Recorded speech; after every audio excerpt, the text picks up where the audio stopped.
आज मैं इस वीडियो में बिल्कुल नए टॉपिक के साथ आया हूँ जिसका नाम है जनरल एंट्रीज। आइए समझते हैं कि अकाउंट्स में जनरल का क्या इम्पोर्टेंस है। जैसे हम मैथ पढ़ते हैं, अगर हम मैथ में कितना कुछ सीख ले, अगर हमें काउंटिंग नहीं आए तो हम मैथ का एक क्वेश्चन भी नहीं कर सकते। और अगर हमें इंग्लिश सीखनी है तो हमारे लिए मेन चीज़ है कि हमें अल्फ़ाबेट इंग्लिश में यानी ABCD आनी चाहिए। अगर हमें गाना गाना सीखना है तो हमें सारेगामा का बेसिक आना चाहिए। वैसे ही अकाउंट्स में जनरल एंट्रीज जो है सबसे मेन टॉपिक है, और इसके बिना अकाउंट्स में आप आगे बिल्कुल नहीं बढ़ सकते हो।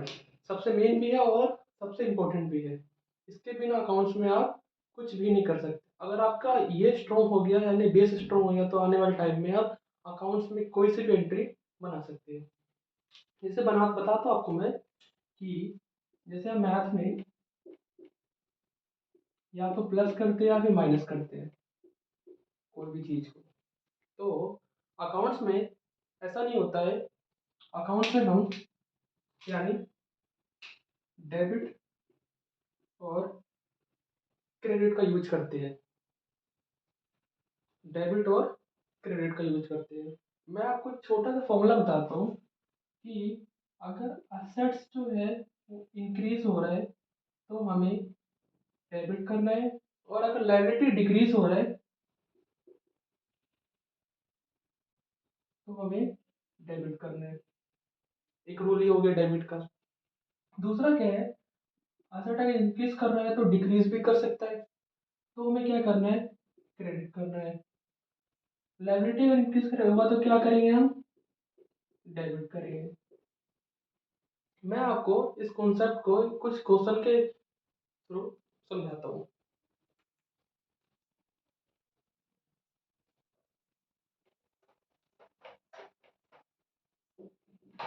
जैसे कि मैंने बोला राम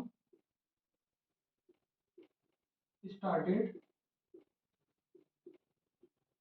बिजनेस विद कैश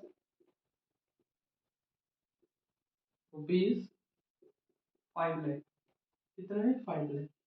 मतलब इस एंट्री में क्या है कि राम ने जो है बिजनेस को स्टार्ट किया है कितने रुपए दे के, 5 लाख रुपए दे के। और पैसा कैसे लाया वो, इन टर्म ऑफ कैश लाया है। बैंक पैसा नहीं आया, बैंक पैसा कहाँ पे आया, कैश में आया। इसका मतलब ये हुआ कि हमारा जो है एक तो कैश जो है बिजनेस में आ रहा है, वो बढ़ रहा है। और जब भी कोई ओनर बिजनेस में पैसा लगाता है यानी फंडिंग करता है तो उसको हम कैपिटल बोलते हैं। और यहाँ पे कैपिटल जो है राम की वो वही बढ़ रही है।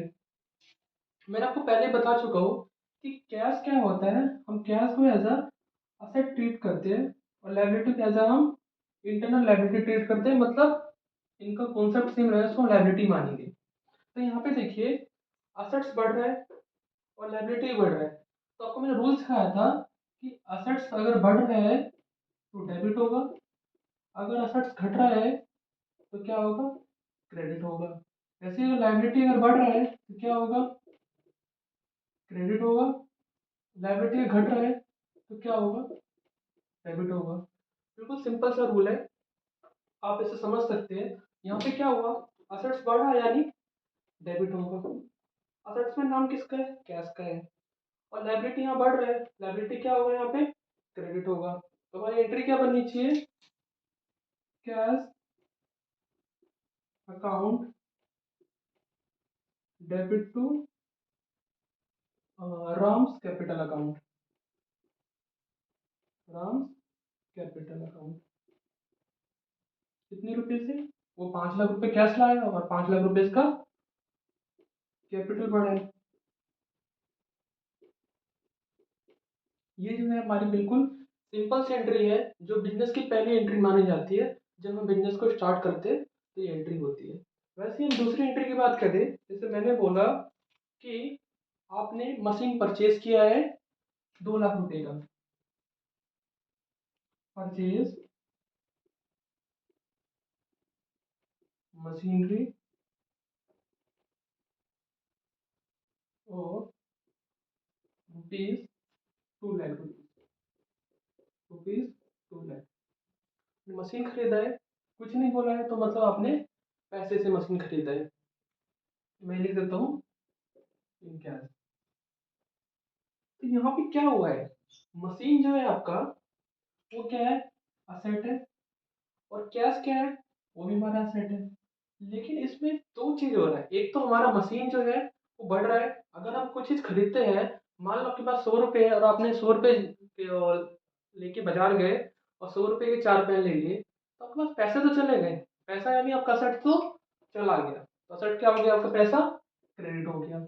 और आपसे वहां से क्या लाए हो खरीद के, पेन लाए हो, तो पेन हमारा क्या होगा, वो बढ़ गया था, ये डेबिट हो जाएगा, क्योंकि पेन और पैसा हमारे दोनों असेट है। वैसे ही मशीनरी जो होता है बिजनेस के लिए फिक्स असेट होता है। तो क्या करेंगे हम, मशीन बढ़ रहा है यानी डेबिट करेंगे, machine account debit to cash account. कितने का लिया मशीन मैंने, 2 लाख रुपए का। अगर यही मैं एंट्री में थोड़ा सा ट्विस्ट क्रिएट कर दूं तो कैसे करूँ, जैसे मैंने बोला purchase a machinery of rupees rupees 1 lakh from A. आपने क्या किया है, मशीन किससे खरीदा है, ए से मशीन खरीदा है। यहाँ पे पैसे की बात नहीं की गई, मतलब पैसे की बात नहीं की गई है। आपने जिससे मशीन खरीदा है उसका नाम बोला गया, तो मतलब इसका मतलब ये हुआ कि आपने मशीन जो है उधारी खरीदी है। तो यहाँ पे क्या होगा, आपका मशीन तो बढ़ रहा है, मशीन तो अभी आप खरीद रहे हो तो आपका ये मशीन वाला सेट बढ़ रहा है, तो ये डेबिट होगा ही होगा। लेकिन पैसा तो गया नहीं है, पैसा तो आपका गया नहीं है यहाँ पे। यहाँ पे क्या हुआ कि आपका असेट से कम तो हुआ नहीं है, पैसा नहीं गया। लेकिन आपके पास जो है एक कर्जा बढ़ गया है, क्योंकि आपको आने वाले टाइम में मिस्टर ए को चुकाना होगा। वो कितने रुपए है, वो हमारे पास 1 लाख रुपए। कैसे, जब मैं बोलता हूँ कि आपकी लाइबिलिटी बढ़ती है, क्या करते हैं हम, यहाँ मशीन आपने खरीदा 1 लाख रुपए का, मशीन को आपने डेबिट कर दिया, और क्या हुआ, आपका कर्जा जो 1 लाख का वही बढ़ गया। तो कर्जे को क्या करेंगे, हम क्रेडिट करेंगे। कैसे करेंगे, आइए एंट्री देखते हैं क्या होगा। मशीनरी अकाउंट डेबिट टू, किससे खरीदा आपने, इस अकाउंट, कितने रुपए से,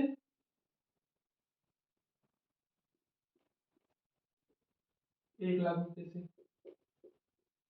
तो इस केस में क्या हुआ, एक तरफ आपका असेट बढ़ रहा है, एक तरफ आपका लायबिलिटी बढ़ रहा है। जैसे मैंने आपका अकाउंटिंग इक्वेशन बताया था, उसमें क्या था कि आपका असेट ही बढ़ता है और लायबिलिटी बढ़ता है, और नेट इफेक्ट क्या आता है, जीरो आता है। अगर असेट बढ़ा तो लायबिलिटी भी बढ़ेगा, अगर असेट घटा तो लायबिलिटी भी घटेगा। लेकिन क्या होता है कि हमारा जो है नेट इफेक्ट बराबर रहेगा, कभी भी चेंज नहीं होगा। तो आइए, आपको यहाँ तक समझ आ गया है। मैं एक और क्वेश्चन लेता हूँ इसी में।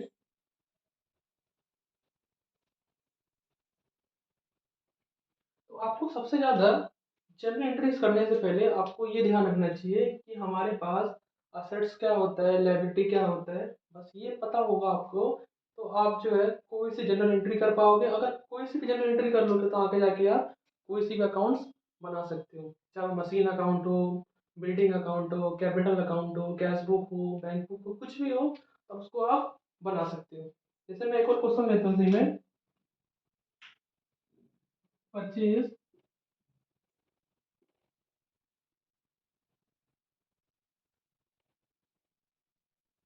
Purchase goods for rupees 8,000 in cash.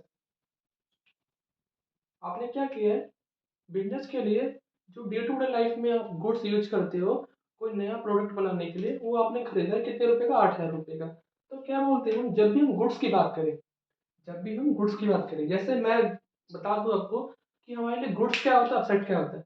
अगर मेरा बिजनेस पेन का या मार्कर का है, तो मेरे लिए पेन और मार्कर क्या होगा, वो हमारे लिए गुड्स होगा। वही बात करूँ तो मेरे लिए कैलकुलेटर क्या है, ये मेरे लिए एज अ असेट काम करेगा। तो यहाँ पे क्या करें, गुड्स की बात कर रहे हैं।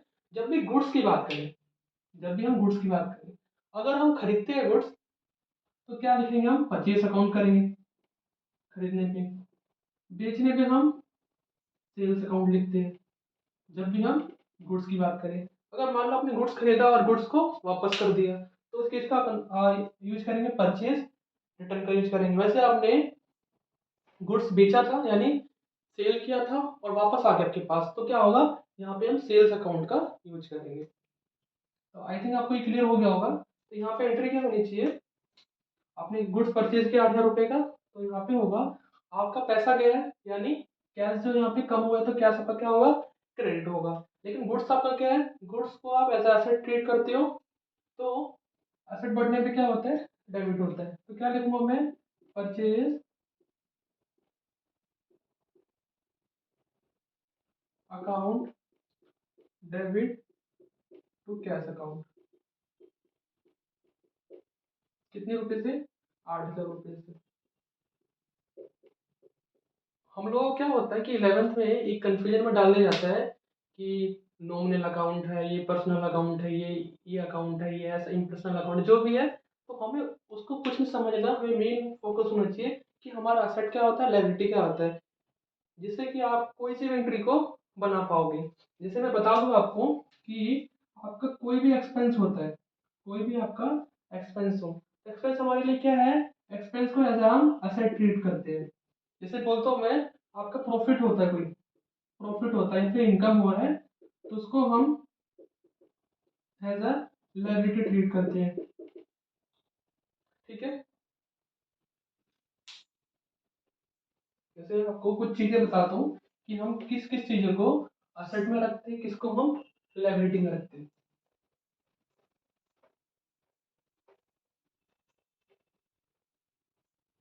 अगर आपको असेट और लायबिलिटी की सही पहचान हो गई, तो आप कोई सी भी एंट्री को अच्छे से कर पाएंगे, सिर्फ ये रूल को देखते हुए। असेट बढ़ने पे डेबिट, असेट घटने पे क्रेडिट, लायबिलिटी बढ़ने पे क्रेडिट, लायबिलिटी घटने पे डेबिट। जैसे मैं बोलता हूँ कि मेरे लिए machine, cash, bank, building,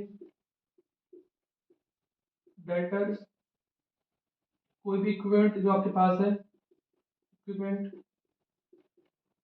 goods यानी जो परचेज किया आपने, गुड्स हो गया, कोई भी चीज़ है, तो आपके क्या है, असेट्स हैं। और नाम आ जाएगा के पास, डेटर्स, प्रीपेड एक्सपेंस।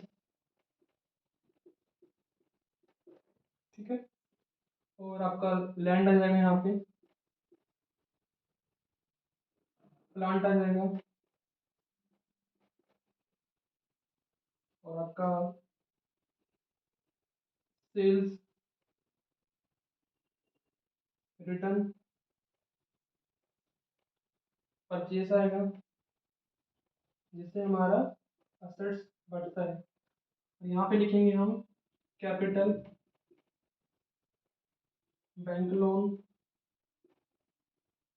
या कोई भी तरह का लोन जो आपने किसी से कर्जा लिया है, other short term and long term liability. कोई भी तरह का लाइबिलिटी हो, चाहे वो शॉर्ट टर्म हो चाहे लॉन्ग टर्म हो, चाहे कैपिटल के, तो आपका क्या होगा, वो लाइबिलिटी में आता है। और मैं बोलता हूँ इसमें क्रेडिटर्स और आउटस्टैंडिंग एक्सपेंस।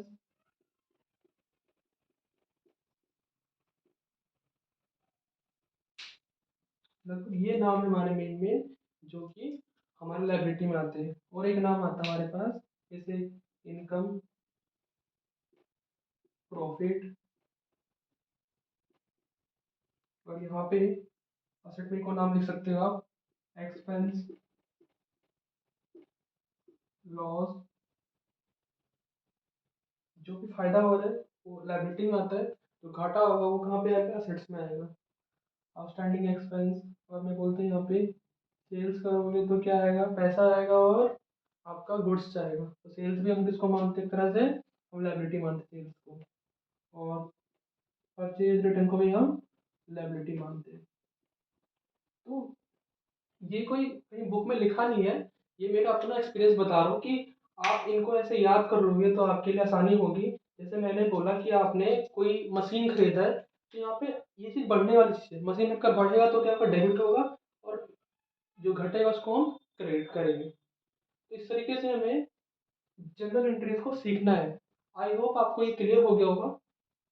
तो अगले वीडियो में फिर आते हैं जनरल एंट्रीज के साथ, कुछ प्रैक्टिकल क्वेश्चन करेंगे और जो टी एस ग्रेवाल की बुक में मेंशन है।